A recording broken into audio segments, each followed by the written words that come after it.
Hola a todos, bienvenidos a esta cápsula de redacción académica. Soy el profesor Jair Duque, profesor titular de la Universidad Nacional de Colombia en Bogotá y docente de la Facultad de Posgrados aquí en la Universidad Espíritu Santo de Ecuador, donde imparto clases en maestrías y doctorado. El objetivo de este video es introducir a la importancia de la redacción, tanto de manera general como específicamente en la actividad académica. Comencemos.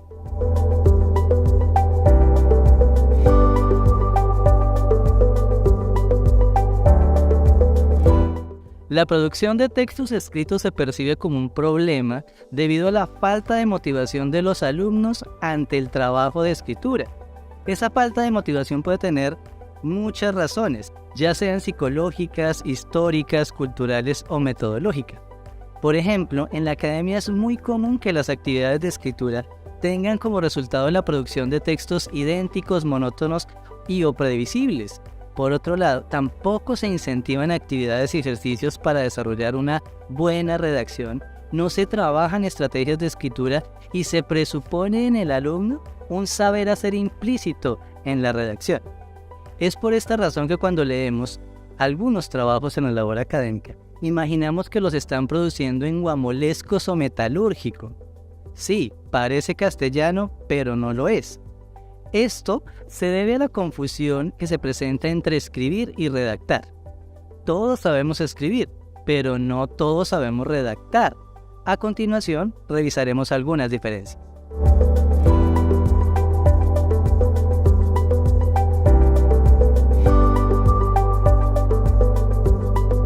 En este orden de ideas, es importante resaltar que antes de redactar se debe ordenar el pensamiento y ponerlo por escrito tomando en cuenta 4 puntos importantes: pensar, analizar, organizar y evaluar.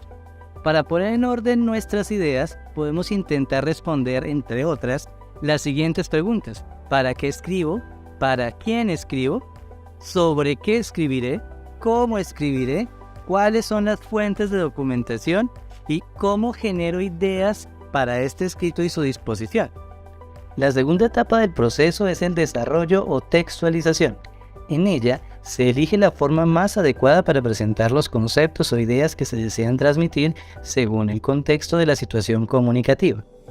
Una vez se termina la textualización, la tercera etapa es la revisión, la cual implica la evaluación del material redactado e incluso su reformulación cuando sea necesario para mejorar la cohesión y la coherencia. Ahora que ya conocemos el proceso general de redacción, nos vamos a profundizar en las características de la textualización, la cual está presente en la etapa de desarrollo.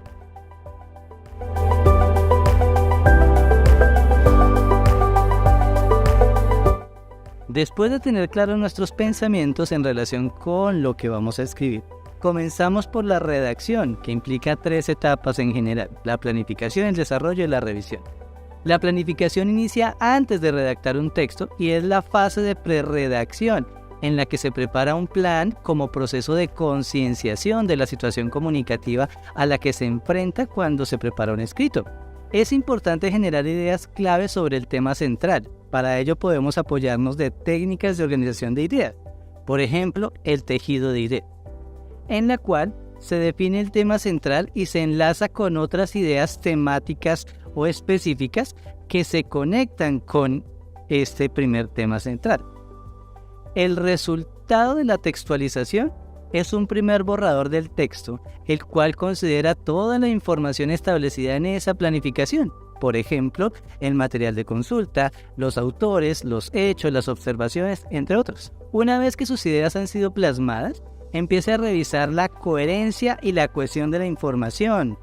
Pero, ¿y qué es coherencia y qué es cohesión? Analicemos estos términos. La coherencia, del latín coherentia, hace referencia a la relación entre una cosa y otra. Se utiliza para nombrar el resultado lógico y consecuente de un antecedente, es decir, la existencia de una relación lógica entre las diferentes partes de una afirmación o idea y las posturas de un discurso. Mientras que la cohesión, del latín coliseo, es la acción y efecto de adherir o de reunir las cosas entre sí. Veamos el siguiente ejemplo.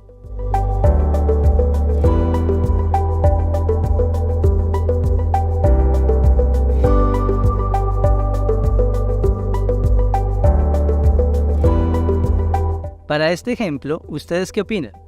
¿Están cohesionadas las ideas? No, pareciera que hay cohesión porque las ideas están reunidas entre sí, pero el párrafo no tiene mucho sentido. ¿Es coherente el texto? No, el ejemplo no tiene una lógica más allá de que el autor usa unas palabras de la oración anterior para la subsiguiente. Además de la coherencia y la cohesión, para que un texto sea claro, se deben tener en cuenta los signos de puntuación y los conectores, los cuales son palabras o frases de transición que le dan continuidad y coherencia al texto, además de guiar al lector en la comprensión de las ideas planteadas por el autor en el texto o en el párrafo.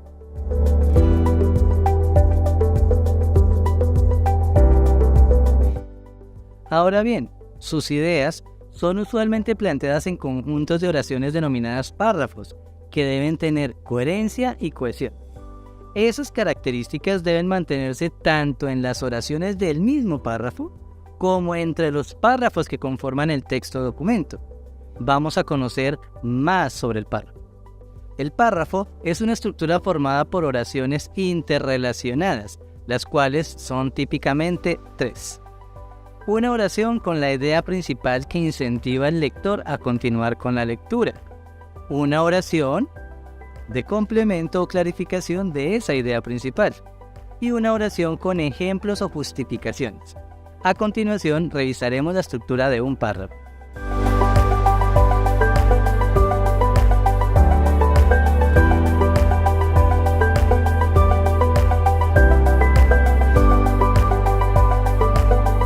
Adicionalmente, en un documento académico es fundamental la argumentación, referenciación o soporte de las ideas que se expresan, dando mayor seguridad a los lectores sobre lo que están leyendo.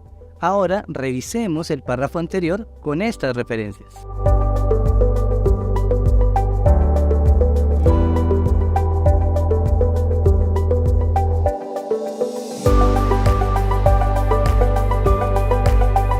Otras oraciones que pueden complementar las 3 principales son una oración de refuerzo, repetición o conclusión de la idea principal y una oración aclarando, delimitando o ilustrando algo especial de esa idea principal.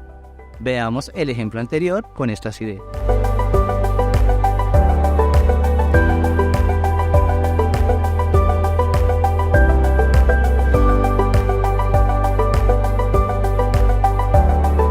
La extensión de un párrafo no está predeterminada, depende netamente del tipo de escrito. Sin embargo, es usual encontrar párrafos largos en novelas y párrafos cortos en cartas o correos electrónicos.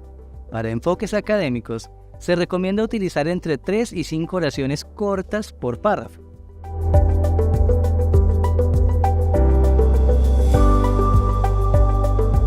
La expresión escrita o redacción debe entenderse como un proceso de producción de oraciones claras, lógicas y estructuradas, en párrafos que tienen coherencia y cohesión entre sí para lograr un objetivo comunicacional. Al principio, la redacción puede ser complicada, sin embargo, es una habilidad que puede aprenderse gracias a la aplicación de diversas estrategias y el entrenamiento permanente. Por último, no olvide que desde la perspectiva académica debe tenerse en cuenta la argumentación y la referenciación para darle mayor soporte a las ideas que se plantean en su escrito. Con esto concluimos la explicación del proceso de redacción. Espero que esta cápsula les ayude a comprender la diferencia entre escribir y redactar. Nos vemos en el siguiente video.